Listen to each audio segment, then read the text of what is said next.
নমস্কার বন্ধুরা, আপনারা কেমন আছেন? আশা করি ভালো আছেন। আমিও ভালো আছি। তো আজকে সোমবার, আজকে চলুন আজকে আমি কী রেসিপি রাঁধছি আপনাদেরকে দেখাবো অবশ্যই। আর কালকে তো রবিবার গেছিলো, কালকে আমি মাংস করেছিলাম। আজকে মাংস করবো না, আজকে ননদ আসবে, কিন্তু আজকে মাংস হবে না, আজকে মাছ করবো। তো কী রান্না করবো আপনাদের কাছে, রান্নাটা করে আপনাদের কাছে রেসিপিটা শেয়ার অবশ্যই করবো। তো আপনারা দেখতে থাকি কেমন। বন্ধুরা, আমি চান করে নিয়েছি, চান করে এসে আমি পুজো দিয়ে নিয়েছি ঠাকুরকে।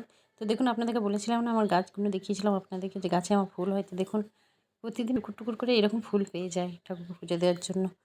দেখুন কি সুন্দর ফুলগুলো হয়েছে, নীলকণ্ঠ, চন্দ্রমল্লিকা, জবা, গেঁদা, সাদা টগর, নীলকণ্ঠ। দেখুন আজকে 3 রকমেরই ফুটেছে। তো পুজোটা আমি দিয়ে নিই। পুজো আমার হয়েই এসছে।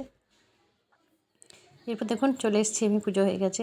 মাছটা তোমার দাদাভাই মাছটা নিয়ে এসেছিলো, তো মাছটা এবার আমি কেটে নিই।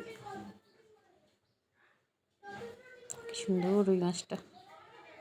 চলুন আমি মাছটা কেটে রান্নাটাকে, এবার দেখুন আমার রান্না কমপ্লিট। কী কী রান্নাম আমি আপনাদের সঙ্গে শেয়ার করে দিচ্ছি। তো এই যে এখানে সব সাজিয়ে নিয়েছি। তো ভাত, আলু ভাজা, আর ডাল, সজনে ডাঁটা দিয়ে ডাল করেছি, মাছের ঝাল, দই দিয়ে বানিয়েছি, কারণ আমার মেয়ে একটু দই দিয়ে মাছের ঝাল খেতে ভালোবাসে, দই দিয়ে বানিয়েছি।